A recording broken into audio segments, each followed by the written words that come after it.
আজকের প্রথম খবরটা হলো রাজ্যে দুটি পরীক্ষা কেন্দ্রে মোবাইল ফোন বহিষ্কার 6 জন বরখাস্ত শিক্ষক। এত চেকিং এর পরও কিভাবে পরীক্ষা কেন্দ্রে মোবাইল ডিভাইস পৌঁছে এ নিয়ে প্রশ্ন উকি মারছে বিভিন্ন মহলে। সোমবার রাজ্যে দুটি পরীক্ষা কেন্দ্রে মোবাইল ফোন দেখে পরীক্ষা দিতে গিয়ে বহিষ্কৃত হলেন 6 পড়ুয়া। তামুলপুরে 3 পরীক্ষার্থী ও কাছাড়ের কাটিগড়ার 3 জন বহিষ্কার করা হয়। সাময়িক বরখাস্ত করা হলো কেন্দ্রের দায়িত্বে থাকা পরীক্ষককে। বরখাস্ত হওয়া পরীক্ষক তামুলপুর কেন্দ্রের হেমাঙ্গ শর্মা। মোবাইল দেখে পরীক্ষায় লিখছিল পরীক্ষার্থী, তা দেখেও বাধা প্রদান না করায় শর্মাকে বরখাস্ত করা হয়েছে। এদিকে কাটিগড়ার কালাইনে হায়ার সেকেন্ডারি পরীক্ষা কেন্দ্রে ঘটে গেল অপ্রত্যাশিত ঘটনা। পরীক্ষার্থীর হাতে মিলল মোবাইল, এমনকি প্রশ্নপত্র ফাঁস হয়েছে এমন অভিযোগ উঠে 3 পরীক্ষার্থীকে বহিষ্কার করা হয়। তবে মোবাইল যুগে প্রশ্নপত্র ফাঁস হওয়ার ঘটনা পুরোপুরি অস্বীকার করেন স্কুল প্রধান সিরাজুল আম্বিয়া। তিনি জানান, দুপুর আনুমানিক 2টা নাগাদ 3 জন ছাত্রের কাছ থেকে 2টো মোবাইল উদ্ধার করা হয়েছে। 3 জনকে বহিষ্কার করা হয়েছে। আজকের পরবর্তী খবরটি হলো বিদ্যুতের তার থেকে অগ্নিকাণ্ডে পুড়ে ছাই বসতবাড়ি। বিদ্যুৎ পরিবাহী তারে গোলযোগ থাকায় পুড়ে ছাই হয়ে গেল একটি বসতবাড়ি। ঘর থেকে কিছুই বের করতে পারেননি পরিবারের লোকেরা। উচ্চ মাধ্যমিক 2য় বর্ষের এক ছাত্রীর বইপত্র সহ পরীক্ষার অ্যাডমিট কার্ড, যাবতীয় নথি, পরিবারের সোনার গয়না, আসবাবপত্র সব পুড়ে ছারখার হয়ে গেছে। ক্ষয়ক্ষতির পরিমাণ প্রায় 60 লক্ষ টাকার উপর। সোমবার রাতে বিদ্যুৎ পরিবাহী তারে গোলযোগ থাকায় শিলচর এনআইটি সংলগ্ন মধুটিল্লা গ্রামের মদনলাল গোয়ালা সহ 4 ভাইয়ের বাড়িতে এই অগ্নিকাণ্ডের ঘটনাটি সংঘটিত হয়। ঘটনার খবর পেয়ে বাড়িতে গিয়ে বরখলার প্রাক্তন বিধায়ক কিশোর নাথ ঘটনার খোঁজ নেন। তিনি বিদ্যুৎ বিভাগের গাফিলতি নিয়ে প্রশ্ন তুলেছেন। স্থানীয়রা জানান, বেহাল বিদ্যুতের তারের এই বেহাল অবস্থা বিভাগীয় কর্তৃপক্ষকে বারবার জানানো সত্ত্বেও কোনো পদক্ষেপ করা হয়নি। আজকের পরবর্তী খবরটি হলো জিরিবামে সেগুন কাঠ উদ্ধার আসাম রাইফেলস ও বনকর্মীদের। জিরিবাম জেলার আহমেদাবাদ থেকে বিপুল পরিমাণে অবৈধভাবে কাটা সেগুনের কাঠ উদ্ধার হলো। আসাম রাইফেলস এবং বন বিভাগের কর্মীরা গোপন তথ্যের ভিত্তিতে এই যৌথ অভিযান চালিয়ে কাঠ বোঝাই 2টি লরি বাজেয়াপ্ত করে লক্ষাধিক টাকার অবৈধভাবে কাটা সেগুন কাঠ উদ্ধার করা হয়। আজকের পরবর্তী খবরটি হলো 3 হেক্টর জমিতে থাকা 6000 গাজার গাছ ধ্বংস মণিপুরে। 6000 গাজার গাছ উপড়ে ফেলল আসাম রাইফেলস ও মণিপুর পুলিশ। অবৈধ মাদক চাষের বিরুদ্ধে আসাম রাইফেলস এবং মণিপুর পুলিশ যৌথ অভিযানে সোমবার একটি বড় গাজার বাগান ধ্বংস করে। এই অভিযানটি ফরজওয়াল জেলার সাইকুলফাই এবং বাঙ্গাই রেঞ্জের মধ্যে ছিল।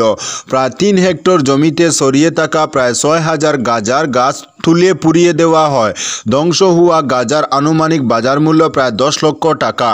এই অভিযান এ অঞ্চলে অবৈধ মাদক চাষ রোধে একটি বড় সাফল্য। এই অভিযানটি মণিপুরে মাদক উৎপাদন ও পাচারের বিরুদ্ধে লড়াইয়ে অঙ্গ ছিল।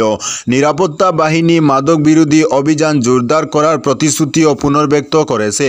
যুব সমাজ ও সমাজকে মাদকের অপব্যবহারের বিপদ থেকে রক্ষা করতে এই ধরনের অবৈধ কার্যকলাপ নির্মূল করা হবে বলে জানায় আসাম রাইফেলস। আজকের পরবর্তী খবরটি হলো ভূপেন তীর্থের মতিনগর ও কৃষ্ণপুর 2টি রাস্তা পরিদর্শন পুলিশ সুপারের। মহাশিবরাত্রি উপলক্ষে আগামী 25 ফেব্রুয়ারি থেকে বরাক উপত্যকার ঐতিহ্যবাহী শৈবতীর্থ ভুবন তীর্থে শুরু হচ্ছে ভুবন মেলা। আর ভুবন মেলাকে কেন্দ্র করে কাছাড় জেলা প্রশাসনের পক্ষ থেকে বিভিন্ন পদক্ষেপ করা হয়েছে। ইতিমধ্যে গত 15 ফেব্রুয়ারি কাছাড়ের জেলা কমিশনার কার্যালয়ের সভাকক্ষে বরাক উপত্যকা উন্নয়ন বিভাগের মন্ত্রী কৌশিক রায়ের সভাপতিত্বে বিভিন্ন বিভাগীয় আধিকারিক এবং ভুবন মেলা পরিচালন কমিটি ও অন্যান্য কমিটির সদস্য, বিভিন্ন স্বেচ্ছাসেবী দলের সদস্যদের উপস্থিতিতে সভা অনুষ্ঠিত হয়। এতে দুর্ঘটনামুক্ত ও শান্তিপূর্ণভাবে ভুবন মেলা পরিচালনা করার সিদ্ধান্ত গ্রহণ করা হয়। এদিকে সোমবার ভুবন তীর্থে যাওয়ার মতিনগর ও কৃষ্ণপুর 2টি দিক পরিদর্শন করেন কাছাড়ের পুলিশ সুপার নুমাল মাহাত্তো। এদিন তিনি প্রথমে ভুবন তীর্থে বাড়িতে যাওয়ার মতিনগর রাস্তা পরিদর্শন করেন। পরে কৃষ্ণপুরে উপস্থিত হয়ে গাড়ি নিয়ে নতুন কৃষ্ণপুর ভুবন তীর্থ রাস্তা দিয়ে পাহাড়ের কিছু অংশে গিয়ে রাস্তার পরিস্থিতি খতিয়ে দেখেন। এদিন পাহাড় থেকে ফিরে কৃষ্ণপুরে কৃষ্ণপুর চরণ মন্দির কমিটি ও কৃষ্ণপুর গঙ্গানগর ভুবন তীর্থযাত্রী মেলা কমিটির সদস্যদের সঙ্গে এক সংক্ষিপ্ত সভায় মিলিত হয়ে মেলা পরিচালনার ব্যাপারে আলোচনা করেন। আজকের পরবর্তী খবরটি হলো প্রয়াগরাজে গঙ্গার জলের মান নিয়ে উদ্বেগ প্রকাশ পরিবেশ আদালতের। প্রয়াগরাজে গঙ্গার জলের মান নিয়ে উদ্বেগ প্রকাশ করল ন্যাশনাল গ্রিন ট্রাইব্যুনাল বা জাতীয় পরিবেশ আদালত।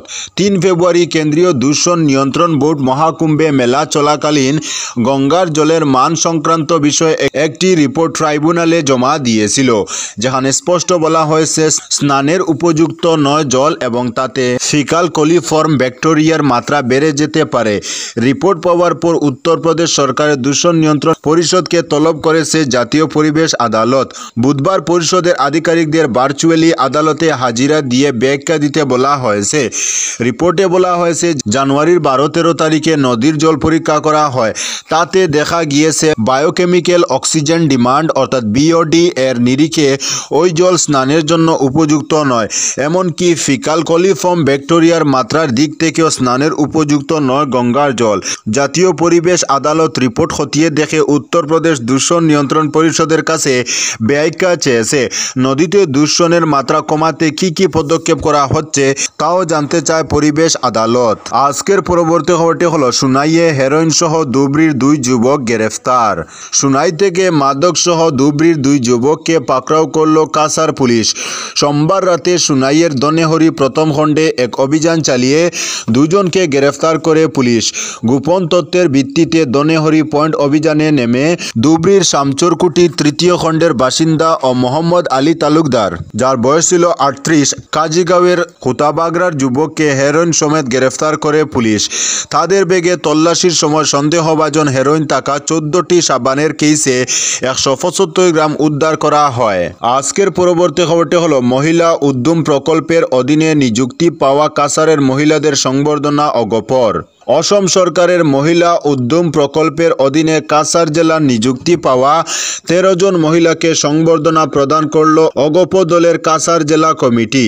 সোমবার শিলচর ট্র্যাঙ্ক রোডে দলের কাছাড় জেলা কমিটির কার্যালয়ে আয়োজিত সংবর্ধনা সভায় উপস্থিত ছিলেন কেন্দ্রীয় কমিটির সাধারণ সম্পাদক তথা বরাক উপত্যকার দলীয় তত্ত্বাবধায়ক KH বিমলেন্দু সিং, কেন্দ্রীয় সম্পাদক সুজিত কুমার দেব, কাছাড় জেলার সভাপতি কবির আহমেদ বরবুইয়া, জেলার 2 সম্পাদক মনিতন সিং ও সুজিত শর্মা, এছাড়া আরও বিভিন্ন ব্যক্তিবর্গ উপস্থিত ছিলেন। আজকের পরবর্তী খবরটি হলো নয়া মুখ্য নির্বাচন কমিশনারের দায়িত্বে জ্ঞানেশ কুমার। ভারতের নয়া মুখ্য নির্বাচন কমিশনারের দায়িত্ব পেলেন জ্ঞানেশ কুমার। আইন মন্ত্রকের তরফে সোমবার এই ঘোষণা করা হয়েছে। সেই সঙ্গে IAS বিবেক যোশীকে নির্বাচন কমিশনার হিসাবে দায়িত্ব দেওয়া হয়েছে।